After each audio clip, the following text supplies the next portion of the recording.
The sky was clear, almost unnaturally so. It was a perfect day, with the sun shining and the world going about its usual business. People were walking on the streets. Traffic was flowing, and life seemed as normal as it could be. But all of that changed in an instant. It started with a flash, a bright streak of light cutting across the sky. At first, everyone thought it was just a shooting star. But then the light grew, expanding rapidly as it began to grow in size. No one knew what it was. In a matter of seconds, it became something much larger. A massive glowing object appeared in the sky, casting an eerie light across the earth below. At first, people stood frozen, gazing up, unsure whether their eyes were playing tricks on them. The object grew larger, clearer, and then, almost as if it were answering their unspoken question, it started to divide. More lights followed, and within seconds, the sky was filled with them. Huge, silent ships, floating calmly above the earth. There were hundreds, maybe thousands of them, all hovering in the atmosphere, their forms sleek and almost too perfect to be human-made. In every city, every country, every corner of the world, people stopped. The chaos of daily life came to a halt. News stations scrambled to broadcast live footage of the phenomenon, but no one knew what was happening. No one could explain it. The ships didn't seem to be threatening, but their sheer size and presence were enough to make the world feel small. It was as if humanity had been suddenly, forcefully reminded that they were not alone in the universe.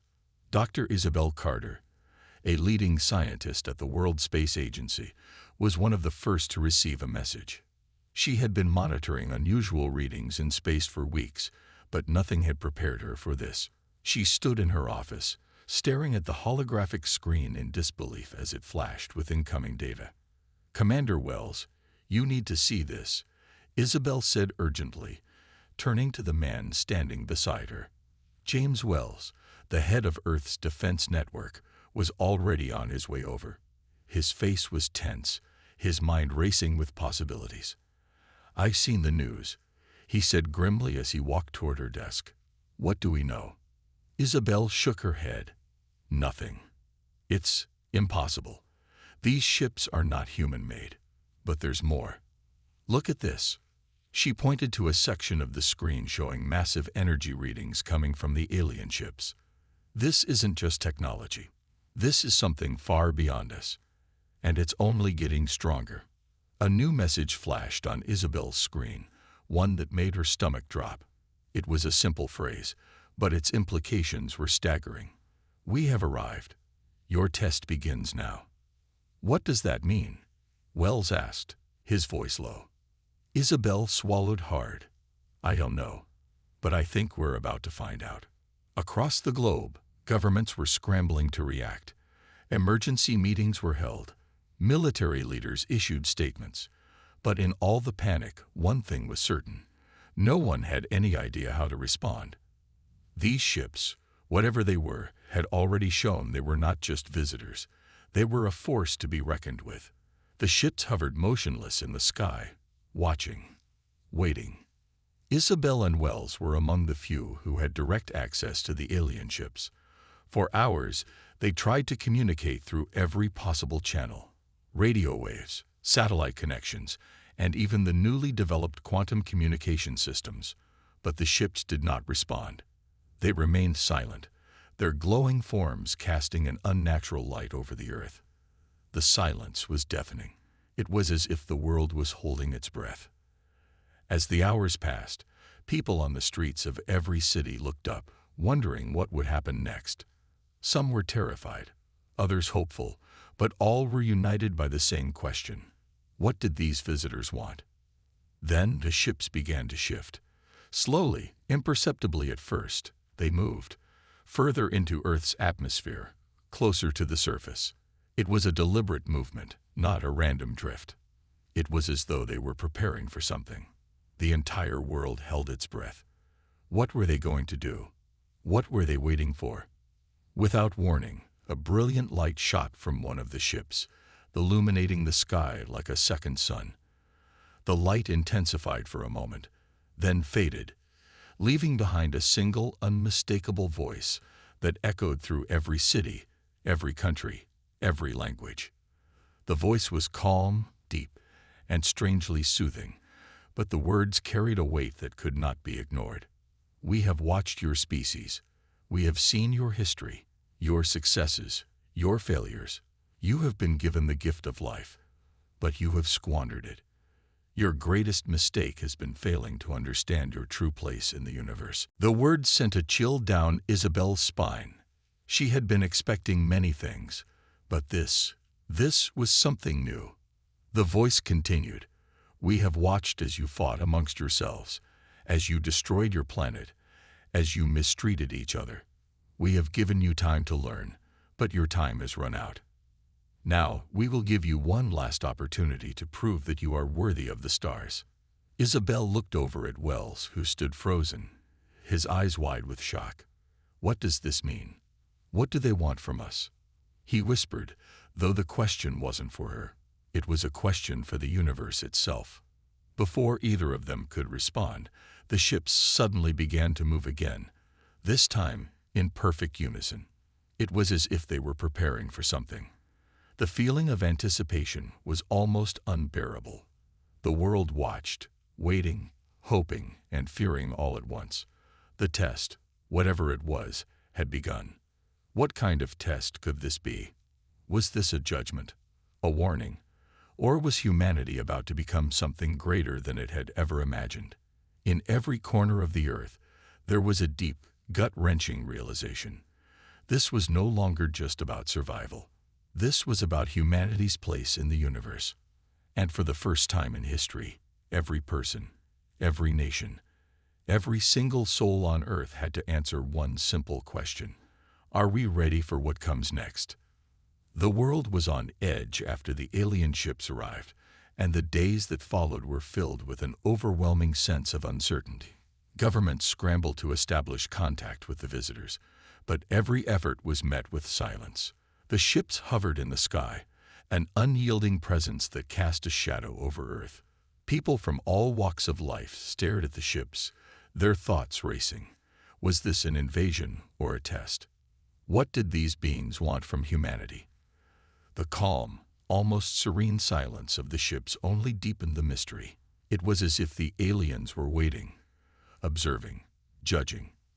Then, after what felt like an eternity, the ships finally moved. They began to shift, their massive forms descending slowly but steadily until they loomed just above the Earth's surface. A quiet panic spread across the planet, but there was no sign of aggression. The ships did not open fire or demand anything. Instead, they emitted a low hum, as if they were communicating, preparing, or simply observing. People felt the weight of the moment. No one knew what was about to happen. The eyes of the world were locked on those ships. In the midst of the global tension, Isabel Carter and Commander Wells continued their efforts to understand the alien message. Despite their expertise in communication technology, they had made little progress. The ship's energy signatures were far beyond anything humanity had ever encountered. Yet, the ships were not hostile. They seemed passive, as if they were waiting for something. The world's leaders held emergency meetings, unsure how to respond. They were facing an unprecedented situation, one that could change the course of history. Then, on the third day, the voice from the ships returned. It was the same voice, calm and powerful, resonating through every communication channel available. This time, the message was clearer, more direct. We have watched your species. We have seen your triumphs and your failures. Your greatest mistake has been believing you are the center of the universe. You are not alone. You have been given the chance to prove your worth. The message reverberated in every language, across every nation. It was not a warning. It was a challenge. Humanity was being tested. The stakes were higher than anyone could have imagined. The aliens weren't here to conquer. They weren't here for resources, and they weren't here to destroy. They were here to see if humanity could overcome its inherent flaws, greed, violence, division, and prove that it was capable of something greater. The world had to come together, not just for survival, but for a higher purpose. But the task was not simple. The old wounds of history were still fresh. Nations that had fought for centuries were now forced to cooperate. Resources had to be shared, and old alliances had to be forged. The challenge wasn't just about surviving the presence of the alien ships. It was about showing the visitors that humanity had evolved beyond its past mistakes, and that wasn't going to be easy. As days passed, small signs of change began to emerge. Leaders who once saw each other as rivals started to speak in the same rooms, working toward a common goal. Resources that had been jealously guarded began to be shared among nations. Across the globe, people began to notice that something was different. In the streets, there was a sense of unity. The old divisions, rich and poor, black and white, east and west, began to fade, replaced by a sense of shared purpose. People understood that humanity's survival depended on cooperation. The question now wasn't just about whether humanity could pass the test. It was whether the changes in their behavior could be sustained, or if old habits would return once the aliens left. Isabel watched this transformation from her office, a quiet observer of the world's shift. The aliens had given them a test, but the real question was whether humanity could rise above its history, its selfishness, and its divisions. Isabel had seen the best and worst of humanity over the years, and she knew that the challenge before them was monumental. Would they embrace the opportunity to prove their worth, or would they fall back into old patterns? She didn't know, but one thing was clear. Humanity had to unite. They had to prove that they were more than just a species of war and conflict. They had to show the aliens that they were capable of something greater. And for the first time in history, humanity was faced with a question far bigger than any war or political conflict. Could they live in peace? The silence of the alien ships continued, but the pressure was mounting. Every day that passed brought humanity closer to a tipping point. Could they answer the challenge in time? Could they prove that they deserved a place among the stars? The world was watching, and the alien fleet was waiting. The test had begun, and now it was up to humanity to decide whether they were ready for the future. Would they rise to the occasion, or would they fail the test and seal their fate? The answers were yet to come, but one thing was certain. The stakes had never been higher. As the days passed, the weight of the aliens' message grew heavier on the minds of every person on Earth. Leaders met behind closed doors, trying to craft a plan. But the challenge was unlike any they had ever faced. It wasn't just about resources, borders, or power. It was about humanity itself. The aliens had given them a simple yet impossible task. Prove that they were more than the sum of their flaws. Prove that they were capable of growth, of cooperation, and most importantly, of change. But change wasn't easy. Old wounds ran deep, and trust was something that couldn't be built overnight. In countries around the world, protests broke out. Some feared that humanity would be manipulated or destroyed by the alien presence, while others couldn't shake the feeling that the test was a ruse, that the aliens were simply watching to see if humanity could avoid its own destruction. But as the days went on, it became increasingly clear that the aliens were not interested in the old ways of war and greed. The message was clear. The Earth had to unite. Nations began to take action. World leaders who once saw each other as rivals or enemies now sat together, drafting new plans. The United Nations, long a symbol of weak diplomacy, was suddenly more powerful than ever before. Military forces that had once been set against each other now trained together, learning how to cooperate rather than fight. The alien ships, still hovering in the sky, seemed to observe the proceedings with an almost calm detachment, waiting for humanity to prove its worth. However, it wasn't just the governments that were being tested. Ordinary people, from every corner of the globe, were also feeling the pressure. Across cities, there was an undercurrent of unity, though it was fragile. Communities that had long been divided by class, race, and history now found themselves working together on a global scale. There were food drives, cleanup campaigns, and education programs designed to teach cooperation over conflict. It was as though the entire world had been handed a mirror and asked to look at itself, not just in terms of its past mistakes, but in terms of its potential.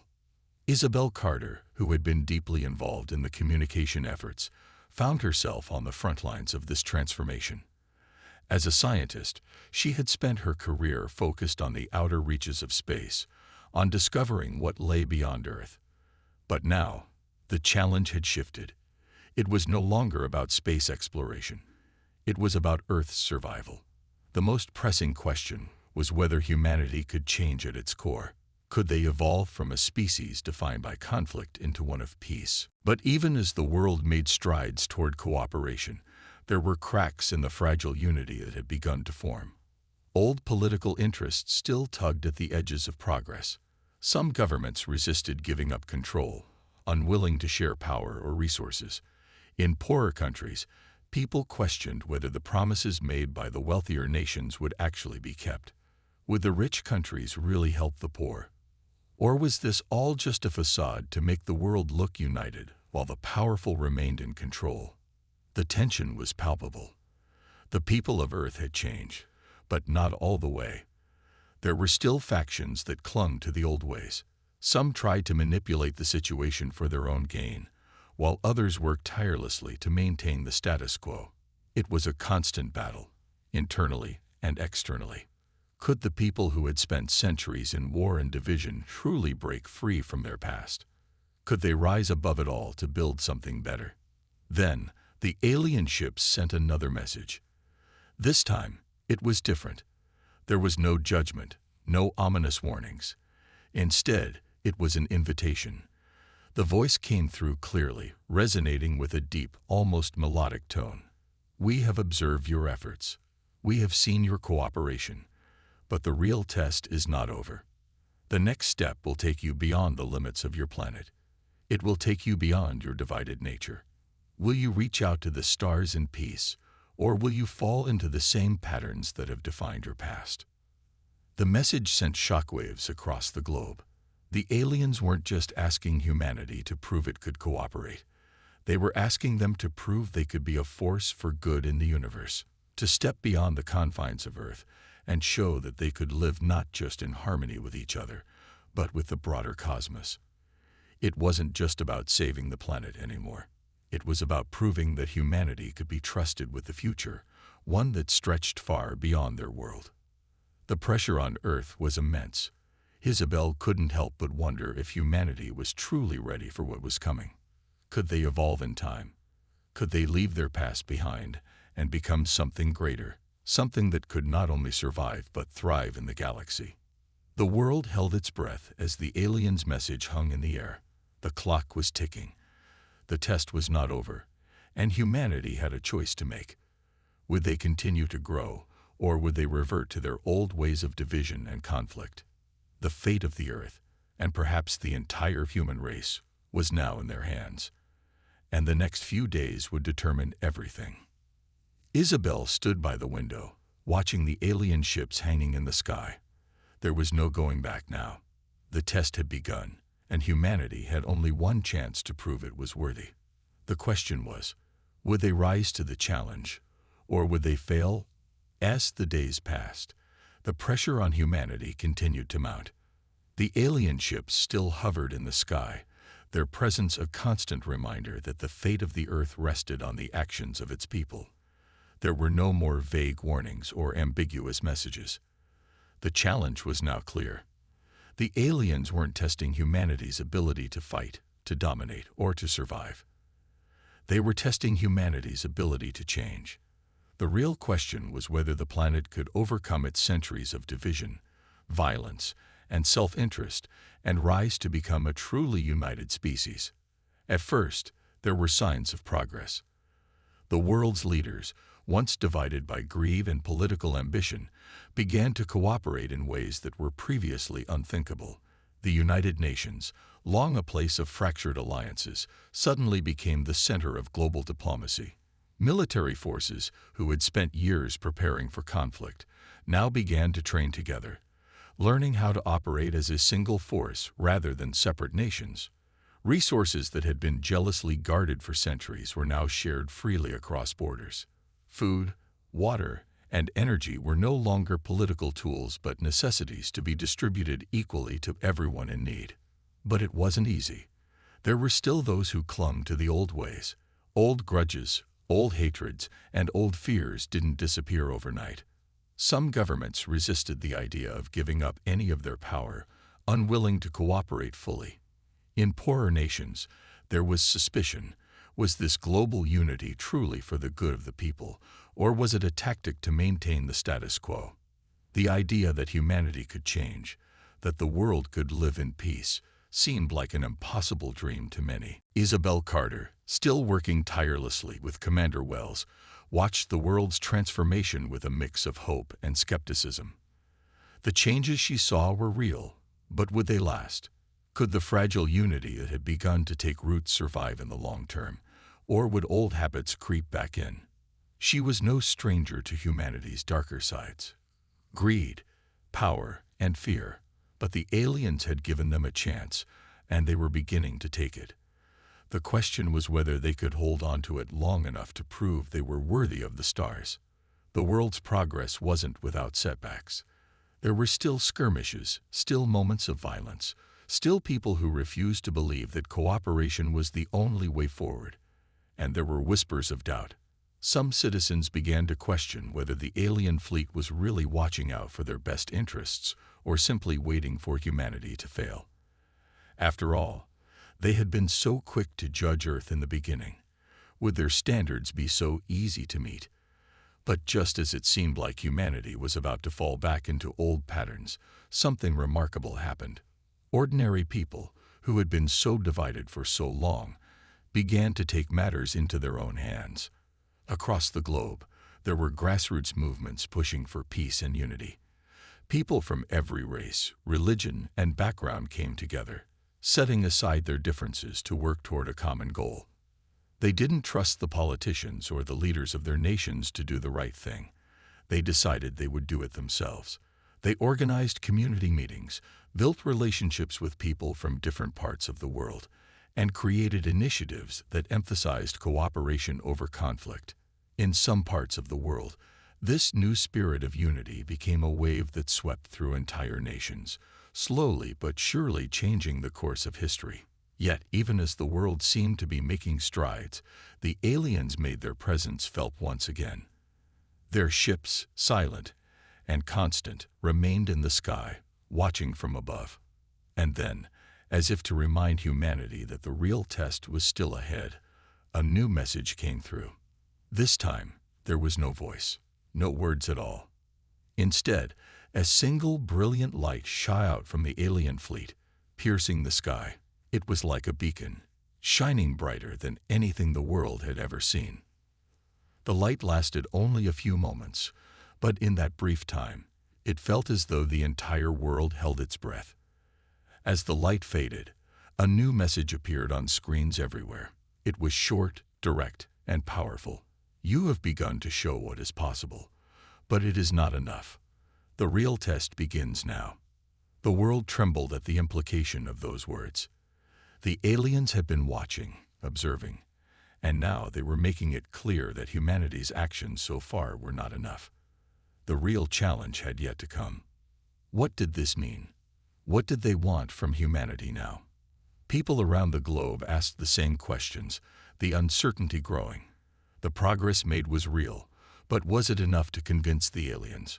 Would the world be able to live up to the new expectations that had been set for it?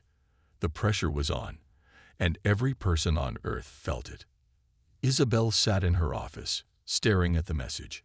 She felt a surge of determination.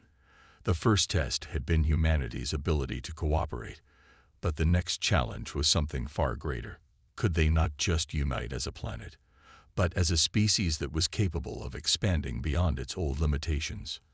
Could humanity prove that it was worthy of a future in the stars? She knew the stakes. The question was no longer about whether humanity could survive the aliens' test. It was about whether humanity could evolve. It wasn't enough to prove they could share resources or work together for survival. The aliens were asking something much deeper. They wanted to see if humanity could overcome its deepest flaws, its tendency toward violence, greed, and division, and embrace a higher calling. But there was hope. The world had shown it could change. There were people, leaders, and movements dedicated to the cause of peace and cooperation. Maybe it wasn't too late. Maybe humanity could rise to the challenge. The world's attention was fully locked on the alien fleet now, no longer a curiosity or an enigma.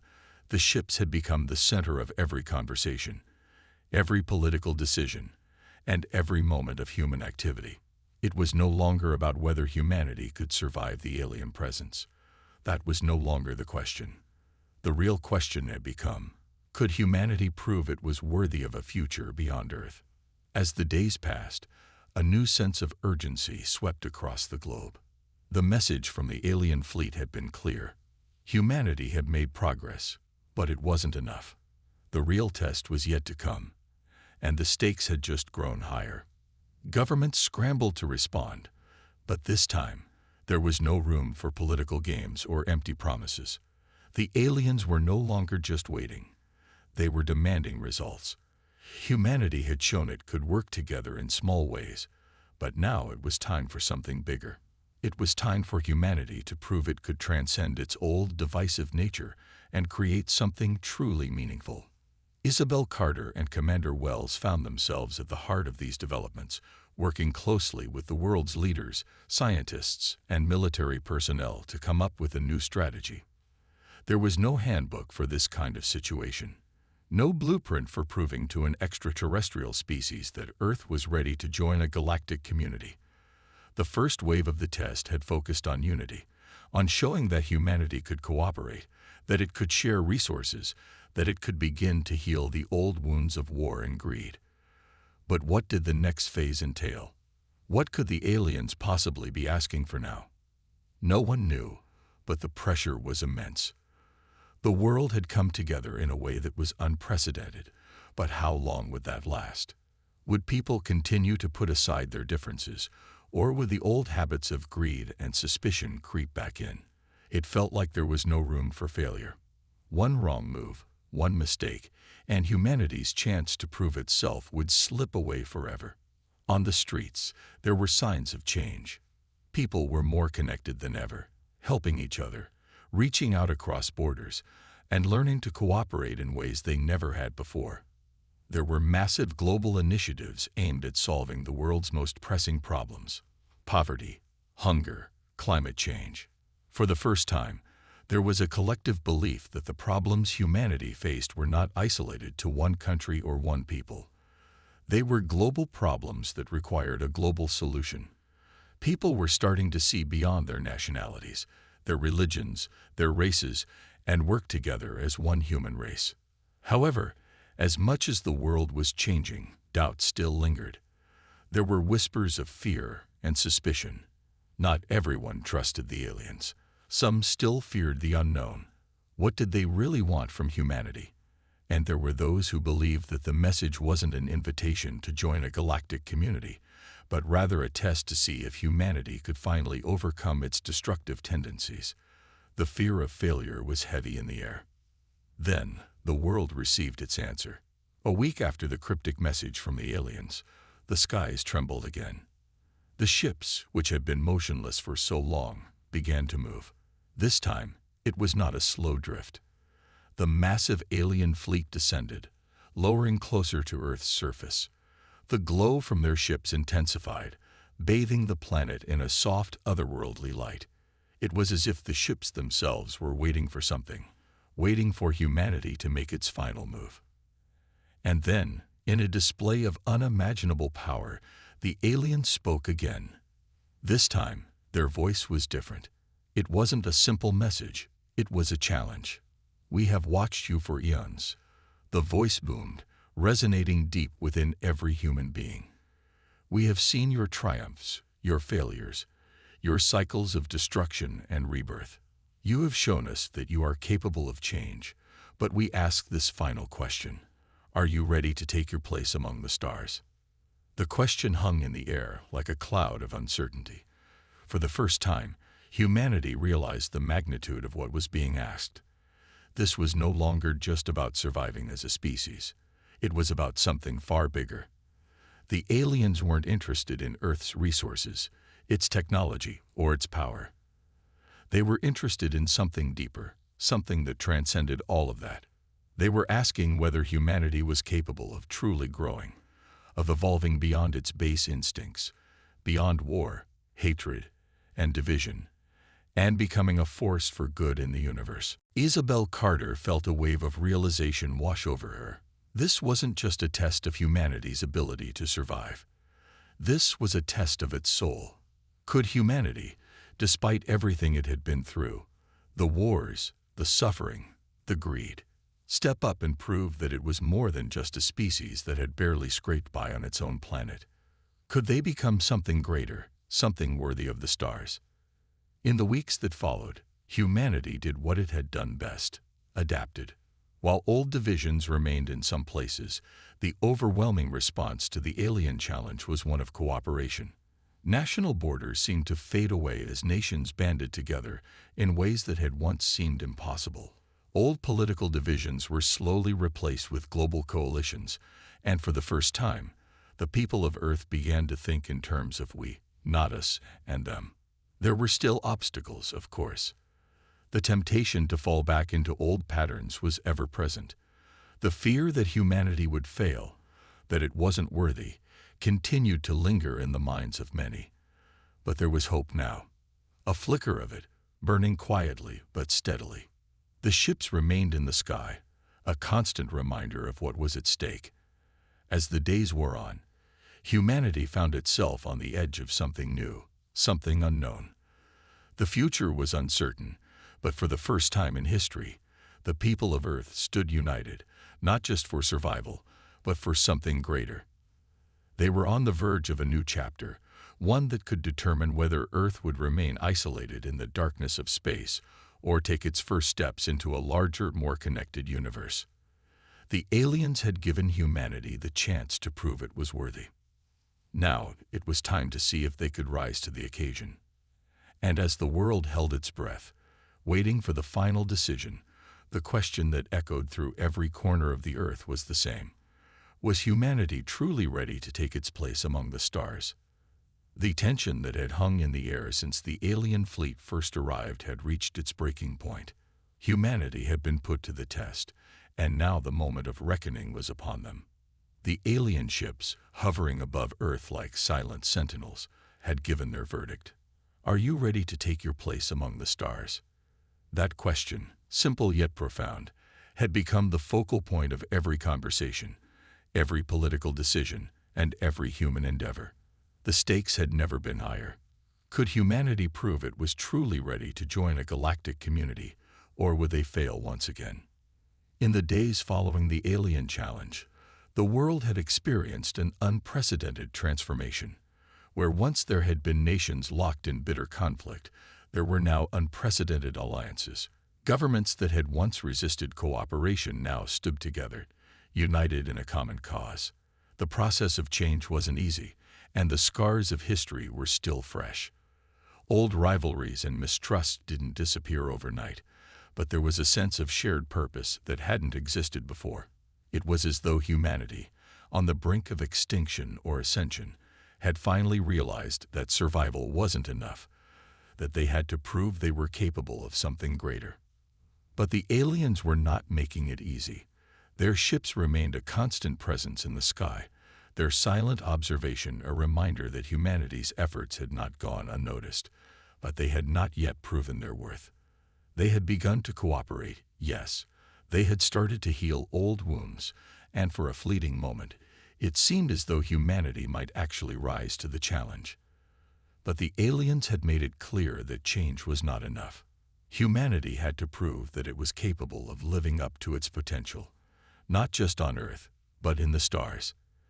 The aliens had given them a test of character, not just survival. The pressure was immense. Isabel Carter, who had worked tirelessly with Commander Wells and other experts to decipher the alien messages, felt the weight of the challenge in a way no one else could. She had watched humanity's efforts to unite, and she had seen the sparks of hope that had begun to light across the planet. But she knew, deep down, that this final step would not be easy. The aliens weren't interested in superficial change. They had watched humanity for too long, seen too many cycles of destruction and renewal. Now, they wanted to see if humanity could truly evolve, if they could break free of the habits that had kept them from reaching their potential. Isabel's thoughts were interrupted by a sudden burst of activity on the communication screens in front of her. A new message from the alien fleet was being transmitted, not in words, but through a series of complex images. She watched in awe as holograms flickered to life before her eyes. The images were unmistakable, depictions of great, sprawling civilizations, thriving in peace, their ships traveling across distant stars. The holograms showed societies that had conquered their flaws, that had risen above greed, war, and division. The message was clear. This was what humanity could become. This was what the aliens were offering. But alongside the images, there was a darker message, a warning. As the final image flickered on the screen, it showed a world consumed by fire, a world torn apart by its own internal strife, its cities reduced to ruins. "We have seen this before." The voice of the aliens echoed through the transmission. "We have seen civilizations that were given a chance, only to fall because they could not overcome their own darkness. You are at a crossroads. This will be your last opportunity. Choose wisely." The message was a sobering one, and it sent a ripple of fear through the human race. It was clear now that the aliens were not here to judge based on resources or power. They were here to judge based on something deeper: humanity's capacity for growth, for peace, and for unity. The challenge wasn't just about overcoming the external forces that threatened them. It was about overcoming the internal struggles that had plagued them for millennia. And yet, in the face of such pressure, something extraordinary began to happen. Across the globe, ordinary people, who had felt powerless in the face of such an immense challenge, began to act. The movements for peace, cooperation, and change grew larger. Community leaders, activists, and everyday citizens began to take responsibility for the future they wanted to build. They worked tirelessly to bridge gaps between nations, between cultures, and between people. The world was slowly being transformed, but it was clear that this transformation had to come from the ground up. It wasn't enough for leaders to sign treaties or make promises. It had to come from the people, from the heart of humanity. There were still moments of tension, moments where it seemed like humanity might fail. There were setbacks. Political leaders bickered, resources were misallocated, and the fear of the unknown still gnawed at the edges of every decision. But these moments became fewer and fewer. The fear that had once paralyzed the world was slowly being replaced with a sense of resolve. People began to believe that humanity could change, that it could become something greater. The turning point came when an international summit was held in Geneva. Leaders from every nation, along with thousands of ordinary citizens, came together to discuss the future. For the first time, there was no debate over borders or resources. The conversation was focused on how humanity could build a peaceful future, not just for itself, but for the galaxy. There were moments of intense disagreement, but by the end of the summit, something remarkable had happened. Humanity had agreed on a universal declaration, a declaration of peace, of unity, and of the shared responsibility to protect not just Earth, but all life in the universe. It was a bold step, and the aliens were watching. The summit's final resolution was broadcast to the world, and as it aired, the skies above Earth seemed to change. The alien ships, which had been still for so long, began to stir. They shifted position, descending toward the planet. A wave of anticipation rippled through the crowd. The aliens were responding. They had been waiting, watching, and now humanity had made its move. In the silence that followed, Isabel stood in front of the screen, her heart racing. It was over. The final decision was at hand. Humanity had passed the test. They had shown that they were capable of something greater, something that could transcend their flaws and reach for the stars. The ships descended, their light enveloping the planet. And then, in a single, unified moment, the world held its breath. A voice echoed across every communication channel. You have passed the test. Welcome to the stars. The Earth had risen to the challenge. The future had begun.